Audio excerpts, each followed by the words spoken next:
Olá, muito boa tarde, sejam bem-vindos a mais uma live de astrologia aqui do nosso canal. Hoje com mais uma edição do programa Mercúrio em Virgem, o programa onde eu analiso detalhadamente os aspectos do mapa astral que tu me trouxeres e também tiro as dúvidas da audiência acerca de interpretação de mapa astral.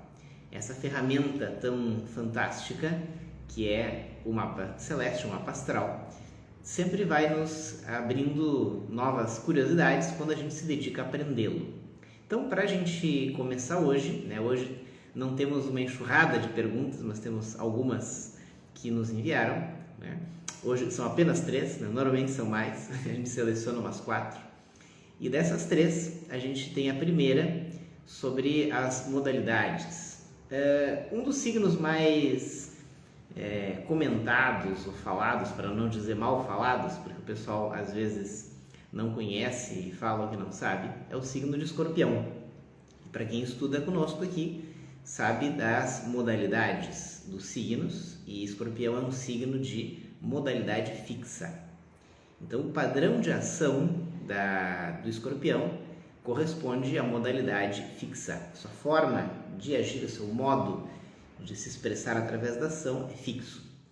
E a pergunta então é: como que um signo que tem tanto a ver com morte, com finalização de ciclos, tem uma modalidade fixa, ou tem uma forma de agir que seja de manter as coisas, quando a energia de transformação do Escorpião nos remete, a energia de morte e finalização do Escorpião nos remete a transformações, a mudanças. Bom, sobre isso, vamos lá, vamos responder trazendo então o sentido, das modalidades. As modalidades são padrões de ação dos signos. E esses padrões de ação, eles vão se expressar nos 4 planos nos quais o ser humano vibra, expressados pelos 4 elementos. Então, terra, água, ar e fogo. Temos um signo de terra, um de água, um de ar e um de fogo para cada modalidade. Então, são 3 modalidades, cada uma vai se expressar nos signos dos 4 elementos. Então, Escorpião é o fixo de água. Escorpião é o fixo de água. E para cada elemento, a modalidade fixa vai indicar uma forma de agir que mantenha o padrão, mantenha a lógica, mantenha as condições adquiridas. Então, por exemplo, o primeiro signo fixo, que é touro, é sempre o mais lembrado, porque touro gosta de manter as coisas como estão. Por um lado, por ser fixo, por outro, por ser de terra, e a terra também tem essa característica de preservação dos padrões. Mas o Escorpião, que por sinal é o contrário, o oposto complementar do touro, ele, em primeiro lugar, a gente não vai analisar um signo apenas pela modalidade, apenas pelo elemento, apenas por alguma das suas outras características. A gente tem que entender que o significado de um signo é a combinação de todo o conjunto. Então, o Escorpião é como é, porque ele é fixo, então ele tem algumas coisas que são muito fixas de manter, e isso, vamos entender relacionando isso com o elemento água. O elemento água na astrologia nos fala do plano emocional. A água é a dimensão das emoções. E o Escorpião é fixo nas emoções. Então, aquilo que ele sente, qual é que é a expressão fixa da emoção dele? Ele sente para valer. Então, é 880. Ele sente em profundidade. Então, o que ele mantém? Ele mantém a sua lógica, a sua percepção emocional. Então, essa forma fixa de sentir as emoções dele torna tudo muito intenso. E essa intensidade se expressa, então, no Escorpião como profundidade. Então, ele ama para valer, ele odeia para valer, e ele se ressente emocionalmente para valer. Isso, no Escorpião, por outras características que o compõem, vai gerar uma profunda reatividade.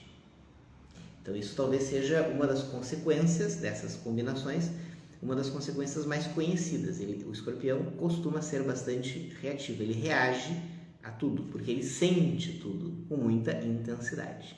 Então esse é o padrão fixo no elemento água, ou seja, nas emoções. Porém, tem outras características que a gente combina para entender o escorpião, que é, por exemplo, a regência planetária. A regência planetária é outra coisa tão ou mais importante para se entender a lógica do escorpião do que a modalidade e o elemento. Então, todos são importantes, né, em conjunto. E a regência planetária antiga era Marte e a moderna é Plutão. Marte foi adaptado para a corregência. E o Marte é o deus da guerra e Plutão é o deus da morte. Então, emocionalmente, esse padrão fixo de aprofundar e sentir todas as coisas de maneira muito intensa fazem com que essa intensidade não seja sustentável por muito tempo. Então isso precipita o escorpião, com essa intensidade, essa profundidade, a uma transformação. Então esse transbordar de emoções, que é característico da união do elemento água com o padrão fixo, normalmente esse transbordar não é sustentável, diferente do touro que quer sustentar tudo, que aí é o padrão da terra, né? Não é sustentável e por isso ele frequentemente se inclina para a transformação. Ele se aproxima da lógica da transformação. E é aí que entra a regência planetária com a ideia da morte, Plutão, ou da guerra, do confronto, Marte. Só que Marte tem duas regências, Escorpião e Áries. Áries é Marte ativo, como todo planeta tem um ativo e um passivo, né? E Escorpião é o Marte passivo na astrologia antiga. Então, o que é o Marte passivo? Esse confronto ele não vai no impulso, ele vai na reatividade, que a gente falou antes. Então, é daí que vem a reatividade, do Marte passivo. E Marte é o deus da guerra. A guerra leva a uma transformação, a guerra é um confronto, no caso um confronto passivo, reação, e ela te leva à morte. Né? Ou seja, a morte faz parte da ideia da guerra, né? E por isso que Plutão, como regente moderno, acabou encaixando também, porque o Plutão é o próprio deus da morte. Então Marte não é abandonado, mas ele é adaptado a essa nova ideia que explica melhor, que é Plutão, morte.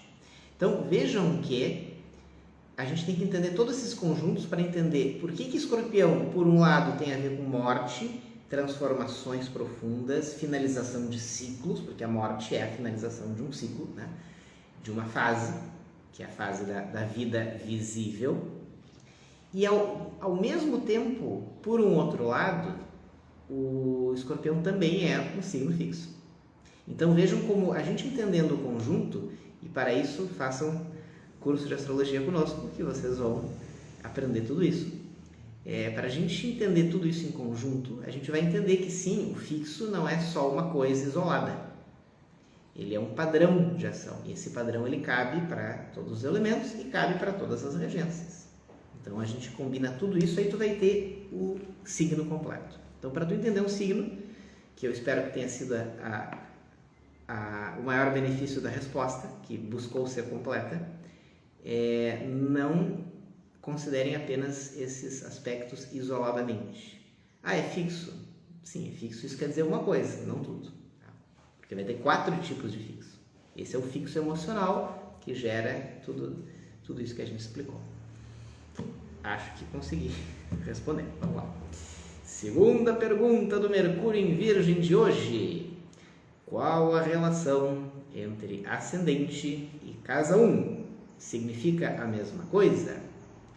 E estendo a pergunta para o meio do céu e a casa 10. Vamos lá.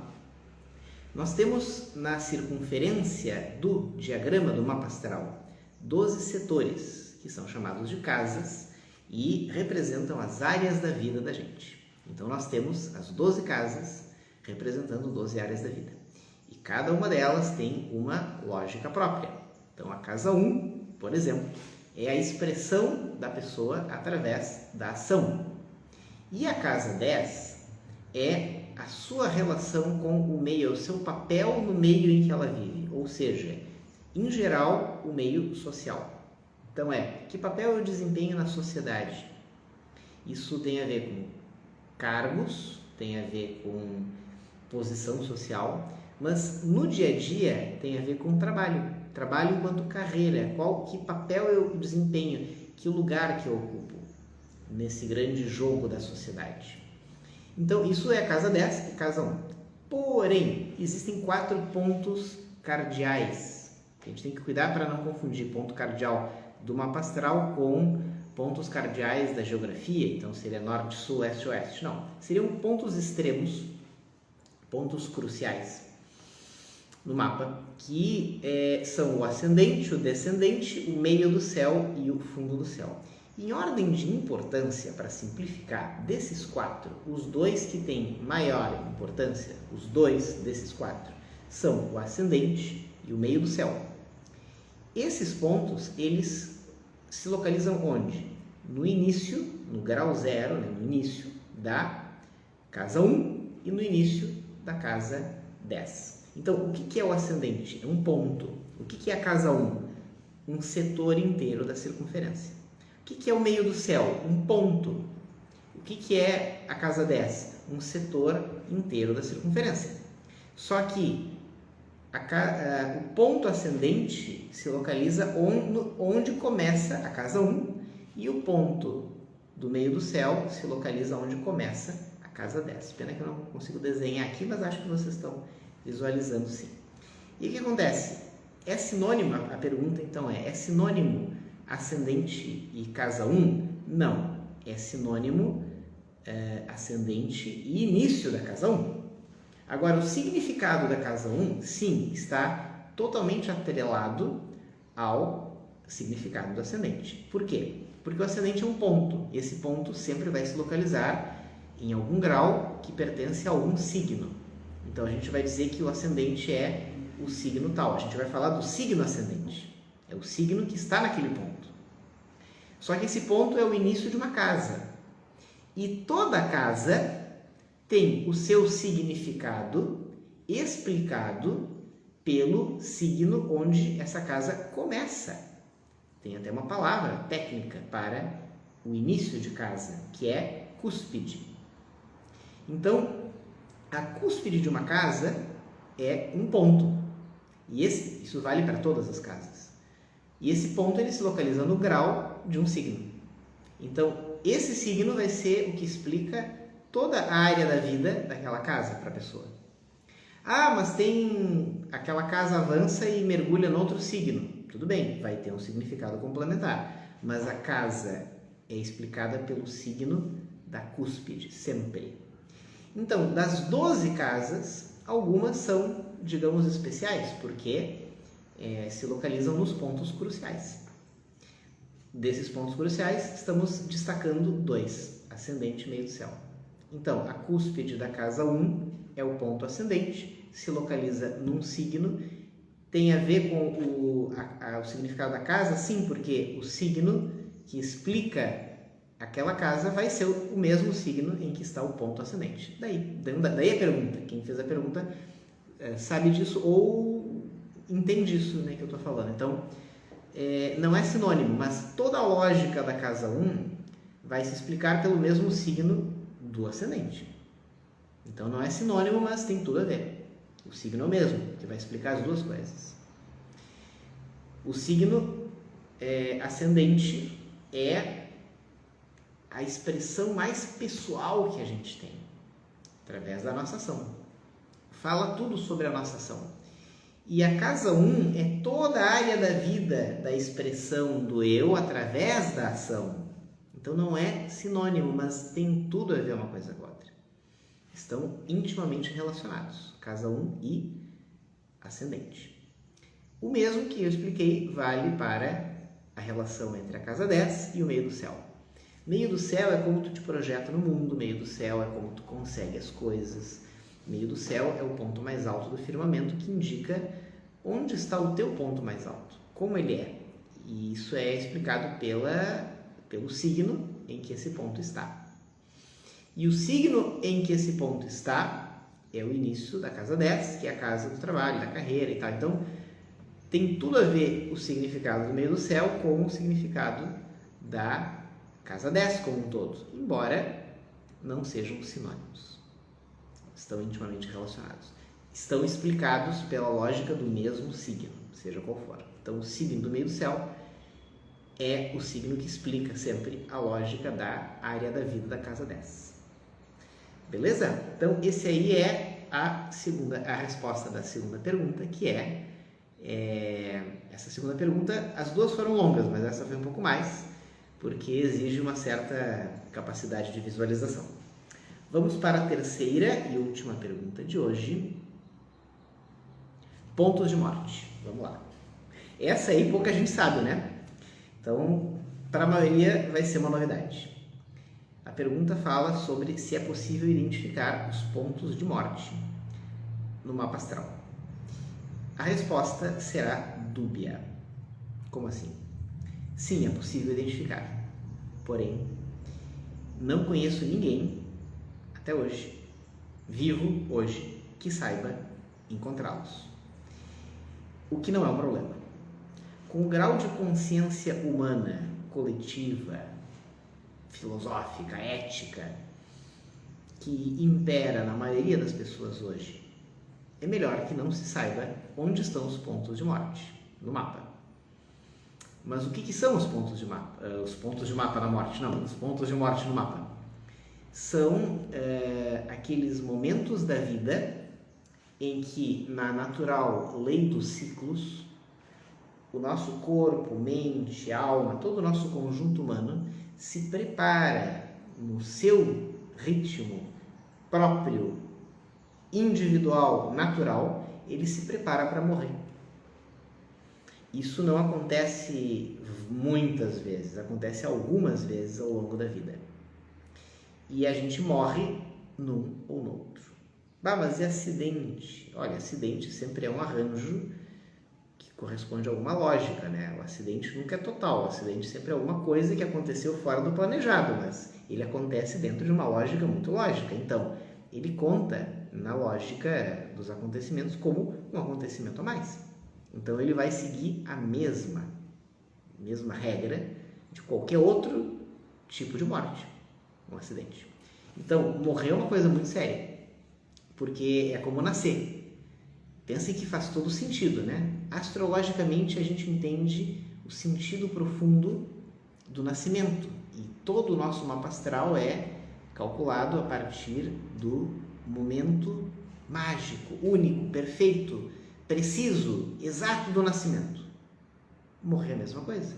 Digamos que morrer é nascer do lado de lá, né? Do outro lado da vida. Então, esse momento também não vai ser casual. Então, ele nunca vai ser um acidente total. Nascer nunca vai ser um acidente total. Morrer também não. Por isso que, como tudo na vida está no mapa, calculado a partir do momento mágico do nascimento, tudo na vida, tudo na morte também.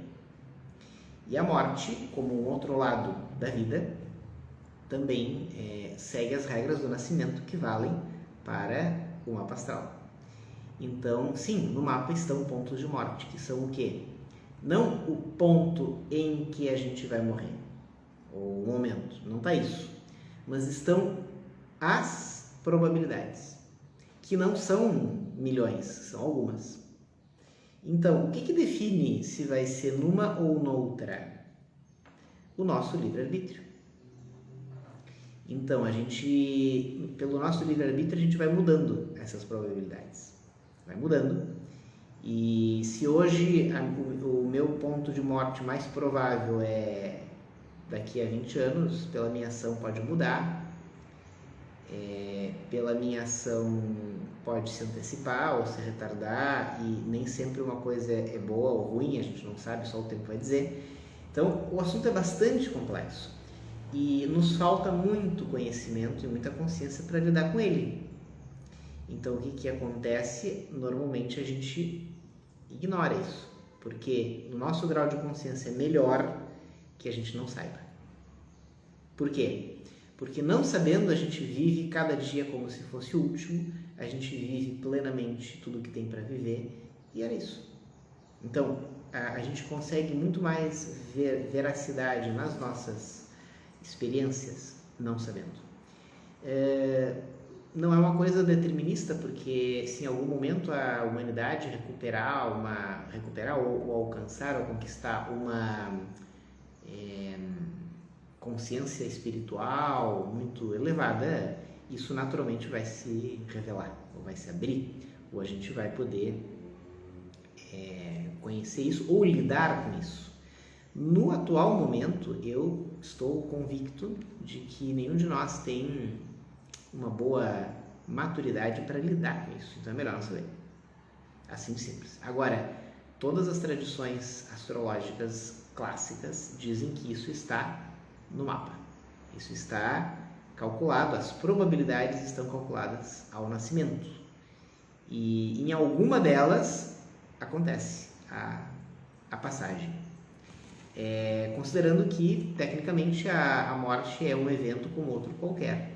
Apenas é um que muda tudo na vida, mas é um evento como outro qualquer. Portanto, segue as mesmas regras dos cálculos de probabilidade de todos os demais eventos da vida que estão no mapa. Então, no mapa dá para ver quando que eu vou morrer? Não, porque a gente não sabe ler isso e porque a gente não tem consciência para lidar com isso. Mas que estão lá as probabilidades, sim, estão. E isso é fantástico, porque a gente não precisa saber quando vai morrer. Não precisa mesmo. Mas a gente saber que está lá é muito legal, é muito importante, porque faz sentido, fecha com todos os demais cálculos que a gente pode fazer a partir do nascimento.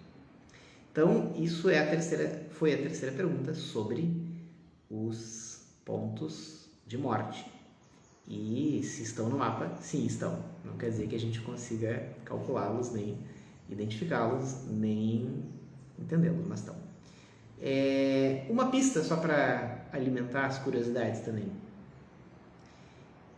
Existe grande probabilidade de que aqueles eventos em que a gente quase morre, a gente escapa por pouco, mas não morre.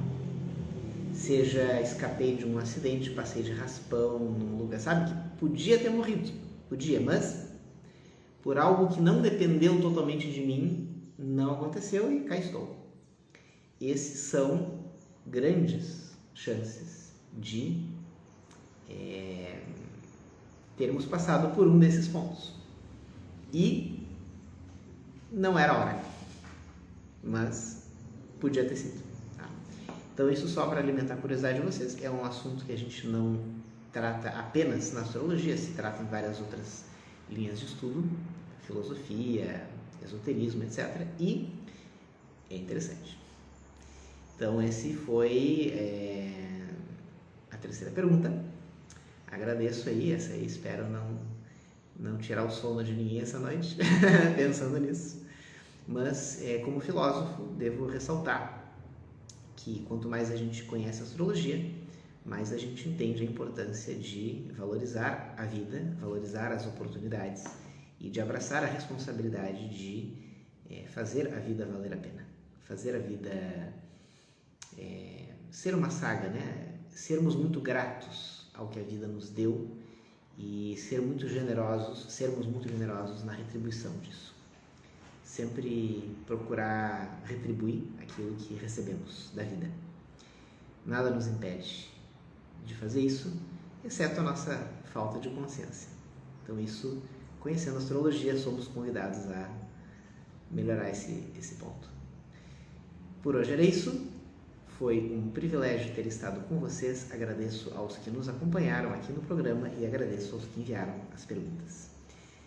Próxima live tem mais. Um grande abraço em cada um e continuem estudando astrologia, continuem se aproximando dessa mágica arte-ciência que faz tanta diferença. Um grande abraço e até a próxima. Tchau!